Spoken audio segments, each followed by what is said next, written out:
السلام علیکم۔ آج 11ویں سپارے کی مناسبت سے آپ کے سامنے سورہ توبہ کی آیت نمبر 126 میں شیئر کرنا چاہ رہا ہوں۔ ارشاد باری تعالیٰ ہے، اولا یرون انہم یفتنون فی کل عام مرۃ او مرتین ثم لا یتوبون ولا ہم یذکرون۔ مطلب یہ ہے کہ کیا یہ نہیں دیکھتے کہ ہر سال ایک دفعہ یا دو دفعہ وہ آزمائش میں ڈالے جاتے ہیں، پھر بھی نہ توبہ کرتے ہیں نہ یاد دہانی حاصل کرتے ہیں۔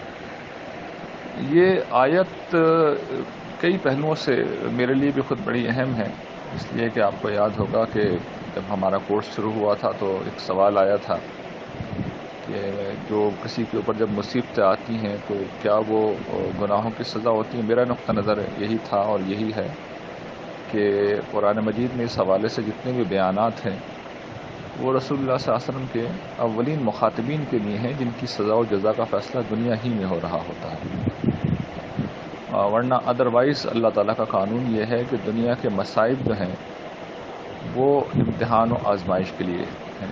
اور قرآن مجید کی کئی آیات ہیں جو میں نے اس حوالے سے پہلے بیان کی تھیں۔ البتہ یہ آیت ہے جو ایک دوسرا پہلو ہمارے سامنے لاتی ہے۔ یہ گرچہ رسول اللہ صلی اللہ علیہ وسلم کے مخاطبین کے بارے میں یہ ہے، منافقین کے بارے میں ہے، اور ان سے کہا جا رہا ہے کہ اس سال میں ایک دو دفعہ یہ جو آزمائش میں ڈالتے جاتے ہیں تو پھر یہ نہ توبہ کرتے ہیں نہ یاد دہانی حاصل کرتے ہیں، تو ظاہر ہے کہ عام لوگوں کا یہ معاملہ نہیں ہے کہ وہ لازماً سال میں ایک یا دو دفعہ آزمائش میں ڈالے جائیں۔ بعض اوقات لوگ پوری زندگی کسی امتحان سے نہیں گزرتے یا کئی برس تک نہیں گزرتے، اور بعض لوگ ہر وقت ہی سال میں 10 امتحانوں سے گزرتے ہیں۔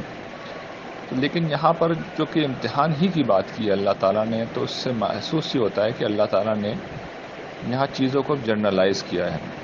انہم یفتنون کے الفاظ ہیں، یعنی سزا و جزا کے الفاظ اللہ تعالیٰ نے نہیں کیے، استعمال نہیں کیے، اور یہ بھی نہیں کہا کہ تمہارے کچھ ہاتھوں کی کمائی ہے، بلکہ یہ توجہ دلائی ہے کہ دنیا میں جو کچھ سختیاں آتی ہیں جن کو یہاں امتحان سے تعبیر کیا ہے، اس پہ توجہ اللہ تعالیٰ نے دلائی ہے کہ اس سے انسان کو توبہ کی توفیق ہونی چاہیے اور یاد دہانی حاصل ہونی چاہیے۔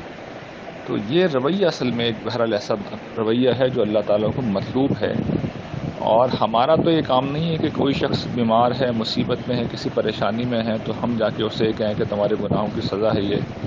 تو یہ میں نے پہلے بھی غالباً یہ تعبیر اختیار کی تھی کہ یہ کسی کے زخموں پہ مرچ ڈالنے والی بات ہے، اور یہ رویہ کسی پہلو سے درست نہیں ہے۔ لیکن یہ کہ آدمی کو خود سوچنا چاہیے۔ قرآن نے یہاں الفاظ بھی ایک ہیں، اولو یرونا، یعنی وہ خود دیکھیں، خود سوچیں، اور ہم میں سے ہر شخص کو چاہیے کہ خود سوچے اس بارے میں کہ اگر اس نوعیت کا کوئی معاملہ ہے تو پھر ہمیں خدا کی طرف رجوع کرنا چاہیے، اس سے گڑ گڑانا چاہیے، اس کے حضور معافی مانگنی چاہیے۔ یہ بہرحال ایک مطلوب رویہ ہے، اور یہ رویہ ہم میں سے ہر شخص کو اختیار کرنا چاہیے۔ اللہ تعالیٰ آپ لوگوں کو خوش رکھے اور اپنے فضل سے نوازے۔ السلام علیکم۔